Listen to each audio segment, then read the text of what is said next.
Amy Johnson now on how Tyler Ash went from playing in a Liverpool high school gym to the Carrier Dome. What do you think you can contribute to this team right now? Being able to run the floor, score the basketball. 2008 All-Central New York Player of the Year, Hoop Girls Basketball's number 24 player in the country, and College Girls Basketball Report's number 9 guard in the nation. Tyler Ash did a good job of selling her brand of basketball throughout her high school career. Tyler Ash is better than advertised. The freshman guard is a local product and a model that's rare in the women's basketball market. She played point guard for us. She was 6'2", and a lot of teams had trouble because when they tried to play her with a small guard, she would back them down inside, and she played great on the inside. And then when you try to play her with a big kid, she'd take him out to the perimeter, and she was able to take him right off the dribble. Mike Ollie coached Ash through her high school career, which included a Section 3 championship in her junior year.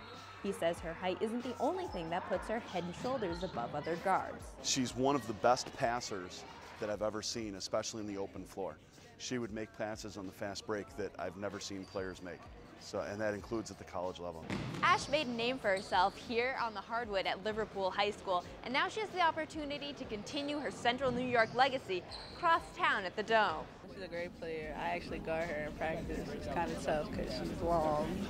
Pretty fast, and she works hard in practice, and she's a very good player. She's better than what a lot of people have been saying. She's really come along. She came in preseason strong. Her athleticism has allowed her to come in and be an immediate contributor. As long as she can continue to play fast and pick up on what we're doing, I mean, her athleticism is already there. Whatever Ash is selling, after just a few weeks of practice, the SU women's basketball team seems to be buying. Amy Johnson, Citrus TV. Just court the ball and kind of went the jab step, but within doing that and ripping through, I kind of stepped back, so the Achilles kind of tore and ripped apart.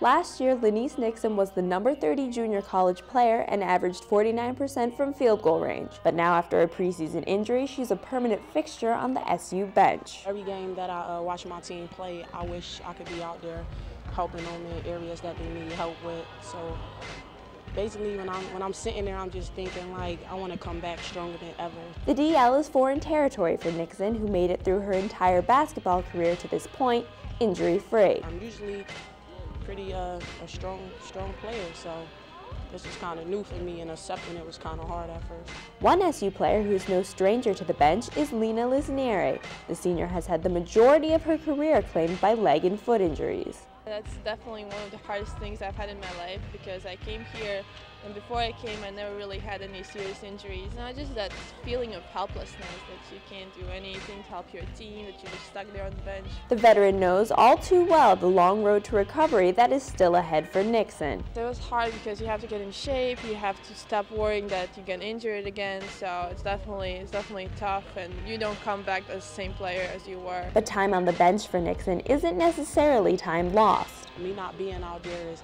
making me miss it more than ever, and now it's giving me time just to sit back, watch the game, and learn different things about the game. Makes you cherish the moments of being on the floor. You know, when you get it taken away from you, you know, it makes it a little different. You know? Nixon has watched over 1,000 minutes of Syracuse women's basketball from the bench this season, with at least 3 more games ahead of her.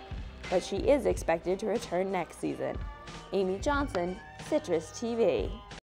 A disappointing loss for the Orange in the first round of the Big East tournament for the second year in a row. After the game, Coach Hillsman and players talked about the little things they didn't do right that led to the loss. Last year's trip to the NCAA tournament that Nicole Michael and her teammates made may have been the icing on the cake, but if you ask Coach Q or any of the players, they'll most likely tell you that a national championship of their own would be the ultimate cherry on top. Syracuse's first postseason run comes to an end here in Bowling Green, where they drop a close one to the Falcons. The atmosphere here was absolutely crazy, and that's what Coach Hillsman talked about after the game. I'm never surprised here because I understand what Bowling Green basketball is. It's sellouts. They come here and they pack the place out and they play well. And it was an honor to be up here playing in front of such a great college basketball crowd. We knew coming here they had an 18-game home winning streak. We knew that it would be very, very tough to win up here, but we also knew that we had to play a very good basketball game. I thought for about 36 minutes we played a very, very good basketball game. And it's basketball.